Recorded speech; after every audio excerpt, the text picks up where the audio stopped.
మన జీవితాలలో శత్రువుల సంఖ్య పెరిగినప్పుడు, శత్రువులు పెట్టే బాధ అధికమైనప్పుడు, శత్రువుల బలం అధికమైనప్పుడు చాలా బాధపడుతుంటాం కదా. అయ్యో ఎందుకు ఇలాంటి పరిస్థితి కలుగుతుంది అని బాధపడుతుంటాం.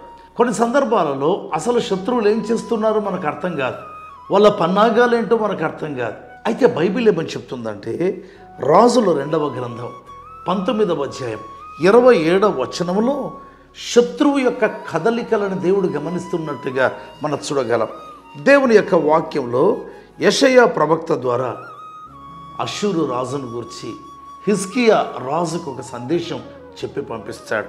ఏంటంటే, శత్రువును గురించి నీవు కూర్చుంటయు, బయలు వెలుటయు, లోపలికి వచ్చుటయు, నా మీద వేయు రంకెలను నాకు తెలిసే ఉన్నవి.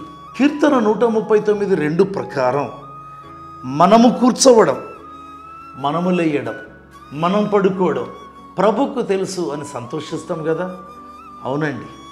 అయితే మరొక ఎంతో ఎంకరేజింగ్ న్యూస్ ఏంటంటే, నీవు కూర్చుండటే కాదు, నీ శత్రువు కూర్చోవడం కూడా ప్రభు చూస్తున్నాడు. నీవు పడుకోవడమే కాదు, నీ శత్రువు పడుకోవడం చూస్తున్నాడు. నీ శత్రువు యొక్క పన్నాగాలు చూస్తున్నాడు.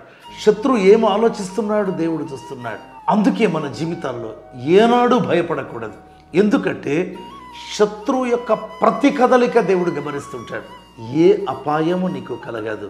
ఎందుకంటే నిన్ను కాపాడే దేవుడు, నిన్ను గమనించే దేవుడు, నీ శత్రువులను కూడా గమనించే దేవుడు. ఆయనకే మహిమ కలుగుగాక. ఆమేన్.